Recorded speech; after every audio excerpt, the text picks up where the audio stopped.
Bonjour à toutes et à toutes, amis modélistes. Donc voilà, on continue la présentation des 6 autres numéros de la P16 d'Altaïa. Donc là, des numéros 102 au numéro 107. On va voir aussi ceux qu'ils comportent. Alors, on commence par le numéro 102. On va parler des autorails RGP. En 1954, pardon, la SNCF renoue avec la tradition de l'autorail rapide et confortable. Donc les rames grand parcours RGP. Avec là un dessin d'un RGP type X2700. Type d'autorail qui ont été représentés aussi et qui viennent de sortir par RE modèle à l'échelle HO. Et ces autorails ont sillonné à peu près toutes les lignes de France à la vitesse de 120 km/h. Ils roulaient soit seuls, soit en unité multiple ou en unité triple. Et ils ont roulé sur toutes les lignes de France, qu'elles soient électrifiées ou non. Donc là, 2 photos de RGP, une sur une voie non électrifiée et une sur une ligne électrifiée.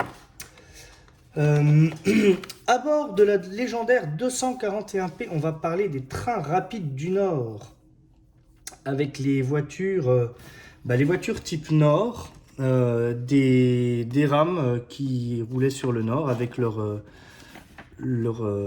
fenêtres semi-arrondies. donc voilà. Le numéro 102, le voici, il se présente comme ceci. Donc là, on va monter un essieu. On va monter un essieu. Alors, je sais plus si dans les autres numéros, on avait le numéro 101. Donc le 102, ce sera exactement la même procédure que le 101. On va monter les essieux du Tender. Donc je ferai une vidéo pour le 101, mais je ne la ferai pas pour le 102.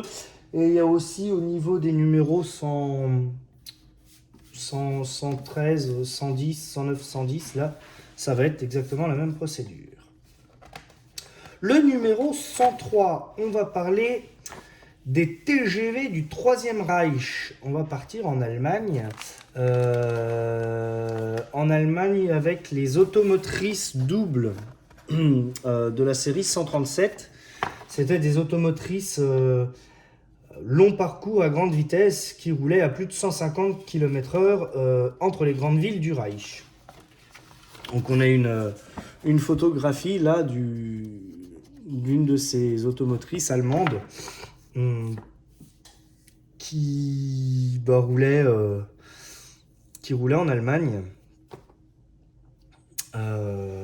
Donc voilà, c'était un petit peu les prémices du TGV. On continue à bord de la légendaire 241P. Des voitures, là on va avoir toute une petite série, j'ai feuilleté un petit peu avant les magazines, les fascicules. On va parler beaucoup de voitures voyageurs. Là on va parler, après avoir parlé des voitures Nord, on va parler des voitures DEV.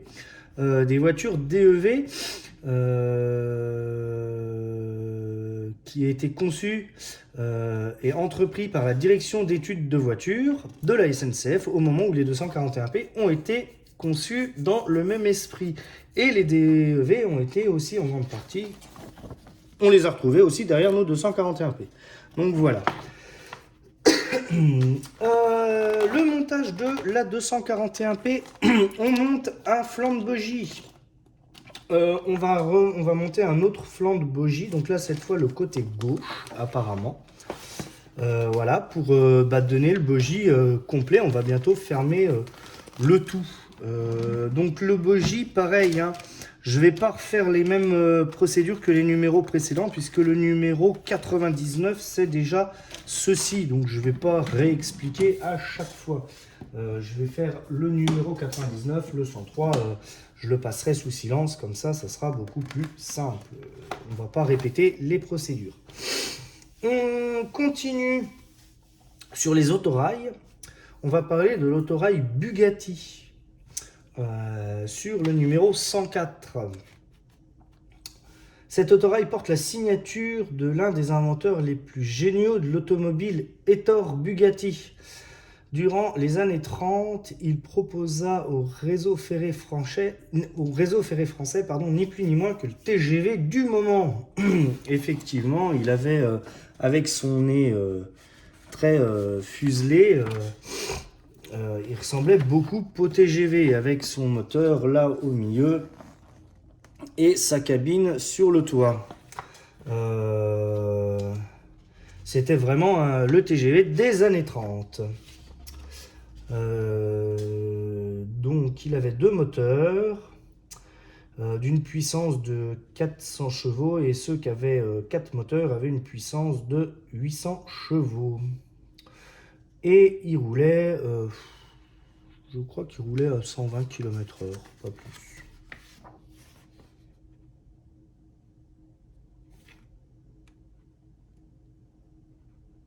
Ah, il a fait quand même des records de vitesse à plus de 196 km/h et roulait à 140 km/h de moyenne.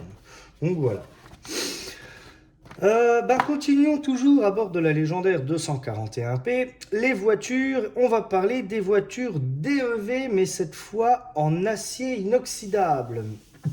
Donc voilà, avec la très célèbre photo de la P9 et le train du COPEF, avec des voitures DEV inox qui ont été aussi dans la composition du Mistral. Le numéro 104 de notre 241P, donc le voici, beaucoup de ressorts, les boîtes d'essieu, et on va au final fermer et joindre notre bogie pour qu'il soit complet. Donc voilà. Donc on va joindre et on va monter complètement les deux faces du bogie qu'on a monté. Donc voilà pour le numéro 104. Le numéro 105, on va partir aux États-Unis, on va parler du Burlington Zephyr. Aux États-Unis, dans les années 1930, le train est concurrencé par l'avion et l'automobile et distancié avec des trains somptueux et lourds. Il faut alors jouer la carte de la puissance, de la légèreté pour rafler la mise de la vitesse. Donc en fait, une carte des Zéphyrs américains. Le train compte encore dans la vie des USA qui prévoit un réseau TGV mais diesel avec 50 ans d'avance sur l'Europe. Donc voilà le réseau tel qu'il était en 1936. Avec des trains pouvant rouler entre 150 et 160 km/h. Et les automotrices diesel ressemblaient à ceci. Donc voilà. Et elle roulait entre New York et Hartford. Ok. Donc le début de la grande vitesse aux États-Unis. Après avoir parlé des voitures à bord de la légendaire 241P, il était naturel qu'on parle des fourgons. Les fourgons OSEM. À l'époque des 241P, le fourgon OSEM est un must pour les trains express lourds. C'est vrai que les fourgons OSEM, il y en a eu de toutes sortes, de tout dérivé, à 2 essieux, à bogie, à 3 essieux même. Et on les voyait sur tout type de train express lourd, que ce soit en tête ou en queue de convoi. Le montage de notre numéro 105, on va monter tout ce qui est distribution frein, donc il se présente comme ça. On va monter tout ce qui est distribution frein, donc voilà, avec les premières semelles de frein pour le bogie. Hop, donc voilà. Le numéro 106.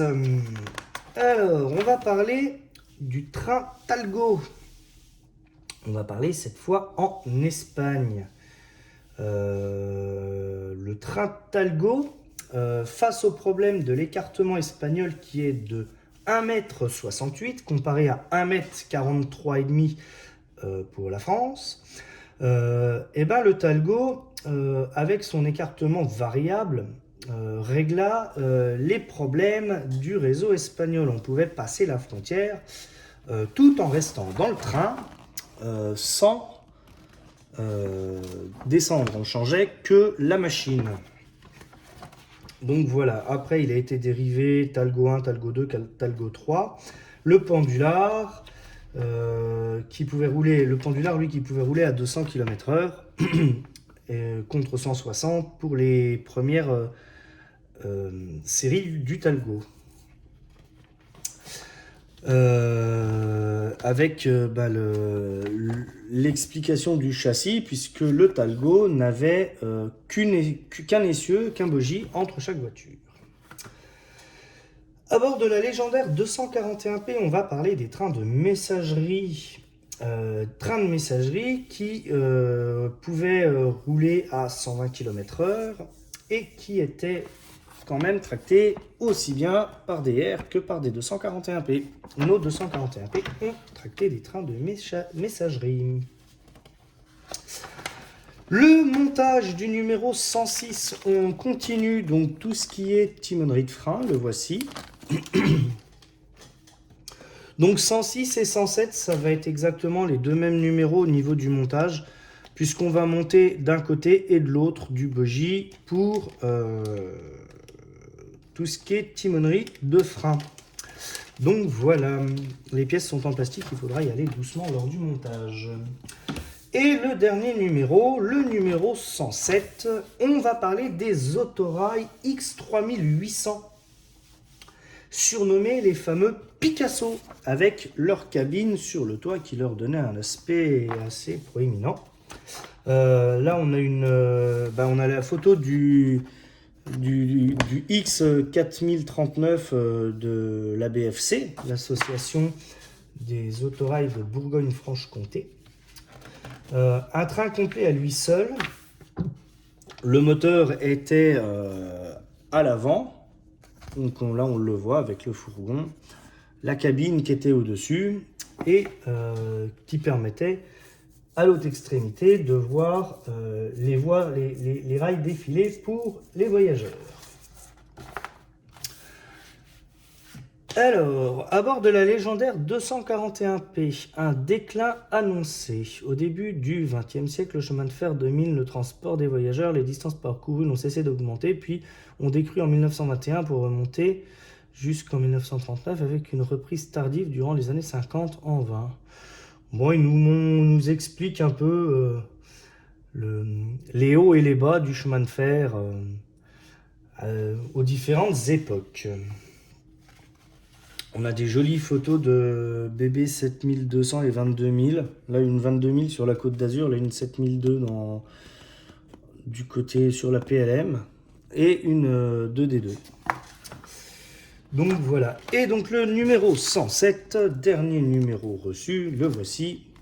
Donc ça, on va monter, pareil, timonerie de frein du côté gauche et droit, pour avoir le circuit de frein complet. Donc voilà, et bien écoutez, je vous finis la présentation des autres numéros, donc du 108 au 113, ce sera les derniers numéros que j'ai eus, et on passera après au montage. Allez, à tout de suite.